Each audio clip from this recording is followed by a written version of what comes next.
আমি জমি বন্ধকের জন্য 2 লাখ টাকা রাখিছি, যে জায়গাতে পারিস তুই আমার টাকা নিয়ে আসবি, বেরো আমার বাড়িতে। বাবারে, বিপদ তো একটা ঘটে গেছে, এখন কি করব কও?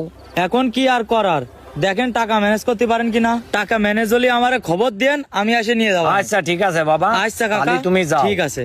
আল্লাহ রে, আমি এখন কি করব? আমারে কি একটা বড় বিপদ হয়ে গেল এ।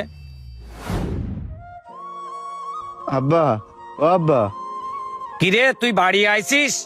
তোরে কইছে নে টাকা না নিয়ে তুই বাড়ি আসবি নে, তা তুই বাড়ি আসলি কেন? আব্বা দেখেন তো এই টাকাগুলো আপনার কিনা? আরে এই টাকাগুলো নেই তো আমার। নিশ্চয় তুই টাকাগুলো সারায় রাখলি না?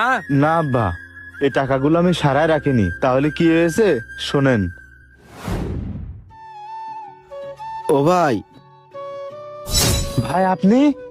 হ্যাঁ ভাই আমি। ও ভাই দেখেন তো এই টাকাগুলো আপনার কিনা। হ্যাঁ ভাই, এই টাকাগুলোই তো আমার, এই টাকাগুলোই তো আমার ভাই। এই টাকাগুলো কোনে পেয়েছেন ভাই আপনি? ও ভাই, আপনি যখন আমার কাছে ওই ভাঙড়িগুলো নিয়ে আইলেন, একটা ভাঙা টিন ছিল ভাঁজ করা, ওই টিনের ভাঁজের ভিতরে এই টাকাগুলো ছিল ভাই।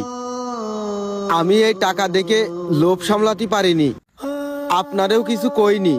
আপনারে না কয়ে লোভে পড়ে আমি টাকাগুলো সারাই ফেলিলাম ভাই। তারপরে বাড়ি যাতে যাতে রাস্তায় ভাব দিছি যে আমি আপনারে ফাঁকি দিয়ে এই টাকাগুলো নিয়ে যাচ্ছি। আমি তো আমার ওই আল্লাহরে ফাঁকি দিতে পারবো না ভাই। আমার আল্লাহ তো সব দেখতেছে, আমি আপনারে ফাঁকি দিচ্ছি। দুনিয়ার সবাইরে ফাঁকি দিতে পারলেও আমি আমার ওই আল্লাহরে ফাঁকি দিতে পারবো না ভাই। এই টাকা নিয়ে আমি কয়দিন চলতে পারবো ভাই? আল্লাহ না করুক এই টাকার জন্য যদি আমার সন্তানের কোনো ক্ষতি হয়, আমার নিজের কোনো ক্ষতি হয়, বড় কোনো একটা বিপদ ঘটে যায়, এইরকম কত টাকা চলে যাবে ভাই? আমিও বিপদ কাটায় উঠতে পারবো না। আমি চাই নে আমার ওই আল্লাহ আমার উপর অসন্তুষ্ট হোক।